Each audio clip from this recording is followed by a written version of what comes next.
Jizzax viloyatida yoshlarga ajratilgan qishloq xo'jaligi yer maydonlarida takroriy ekin yetishtirish va uni realizatsiya qilish ishlari izchil davom etmoqda.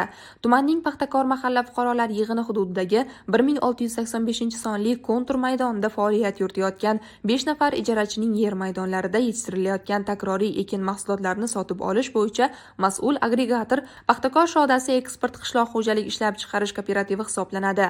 Mazkur maydonlarda 1 gektardan o'rtacha 20 tonnadan 70 tonnagacha gulkaram hosili olish rejalashtirilgan bo'lib, 1 kilogramm mahsulotning sotish bahosi 10 ming so'm etib belgilangan. 2025-yil kuzida ekilgan karnaval navli gulkaram ekilgan. Hozirgi kunda Sunnatbek, Shamshodbek, Milliy boylik, Sentopsoy va Toza urug' dalasi fermer xo'jaliklariga qarashli jami 15 gektar yer maydonida yetishtirilayotgan mahsulotlar to'liq tayyor holga keltirilib, ichki va xorijiy bozorlarga yetkazib berilmoqda. Paxtakor tumani Turkiston Siyu Milliy boylik fermer xo'jaligida mana bugun karam yetishtirdik.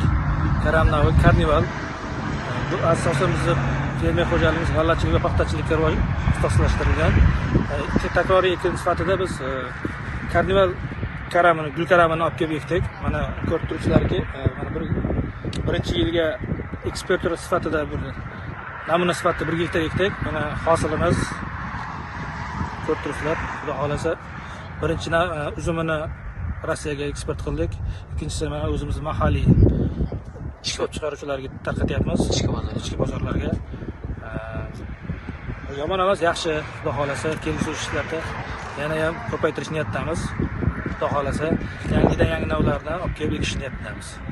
Xususan, Hamidov Uchqun rahbarligidagi Milliy boylik fermer xo'jaligi tomonidan hozirgi kunda 20 tonnadan ortiq gulkaram mahsuloti xorijiy bozorlarga eksport qilingan. Qolgan qismi esa ichki bozorga yo'naltirilmoqda. Mutaxassislar fikriga ko'ra, ushbu loyiha yoshlarga qishloq xo'jaligida samarali ish faoliyatini yo'lga qo'yish imkonini yaratadi hamda viloyatning eksport salohiyatini yanada oshirishga xizmat qiladi.